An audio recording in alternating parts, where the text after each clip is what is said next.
বন্ধুগণ, অতি দুঃখের সহিত আজকে সাংবাদিক সম্মেলন করতেছি। কেননা গতকাল রানীরবাজার অন্তর্গত দুর্গানগরে সংঘটিত উভয় ঘটনার জন্য ত্রিপুরা রাজ্য মহিন্দের পক্ষ থেকে নিন্দা। ত্রিপুরা রাজ্যের শান্তিপ্রিয় জনসাধারণ গতকাল 25/8/2024 রানীরবাজারের অন্তর্গত দুর্গানগর গ্রামে দুষ্কৃতিকারী কর্তৃক কালী মন্দিরের মূর্তির মাথা ভাঙ্গাকে কেন্দ্র করে 8টি সংখ্যালঘু মুসলিম বাড়িতে অগ্নিসংযোগ, ভাঙচুর, 13টি গাড়িতে অগ্নিসংযোগ, বাড়ির বাউন্ডারি ভাঙচুর, বাড়ির ঘরে দোকানপাট লুট, দোকানঘর লুট, ভাঙচুর, অগ্নিসংযোগ ইত্যাদি উভয় ঘটনার জন্য ত্রিপুরা রাজ্য মহিন্দের পক্ষ থেকে নিন্দা জানানো হচ্ছে। যেখানে সারা ত্রিপুরার মানুষ এবং সরকার বন্যা পরিস্থিতি নিয়ে ব্যতিব্যস্ত, সেখানে এই ধরনের ঘটনা মানবতা বিরোধী।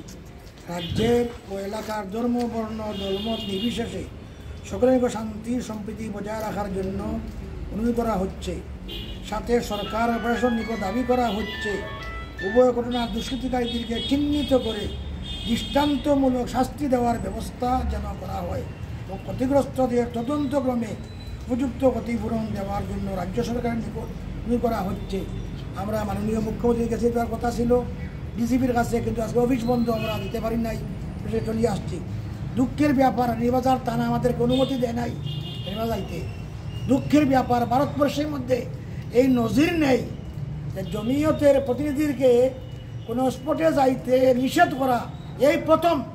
আমি 42 বছর কাজ করতেছি। আমি 42 বছর থেকে ত্রিপুরায় জমিয়তের কাজ করতেছি, আমি সভাপতি।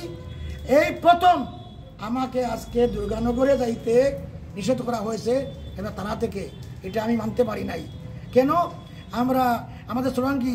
হিন্দু মুসলিম বাড়ি বাঙালি ভাই ভাই সবাই মিলে শান্তি চাই। এই ত্রিপুরার শান্তির জন্য আমরা কি করতেছি? আমরা হিন্দু আমার ভাই, মুসলিম আমার ভাই, বাড়ি আমাদের ভাই, এমতা অবস্থা পরিচয় দিচ্ছি। রাজ্য সভাপতি, আমার নাম মুফতি ত্রিপুর রহমান, এবং তারা আমাদেরকে পারমিশন দেয় নাই এখানে যাওয়ার জন্য। আমরা গেলে এখানে এমন কথা বলতাম, হিন্দুর উপকার হইতো, মুসলিমের উপকার হইতো, আরও বেশি সাম্প্রদায়িক সম্প্রীতি হইতো, আরও শান্তি আসতো। দুঃখের ব্যাপার, তারা আমাদেরকে দেয় নাই। এই জন্য আমরা এমার্জেন্সি আপনাদেরকে আহ্বান করে আমরা সাংবাদিক সম্মেলনের ব্যবস্থা করছি। আমি আশ্চর্য গেলাম যে ত্রিপুরাতে হিন্দু মুসলমান এত মিলাপ্রতি, এই জায়গার মধ্যে দুষ্কৃতিকারীরা এই যে ঘটনা করছে।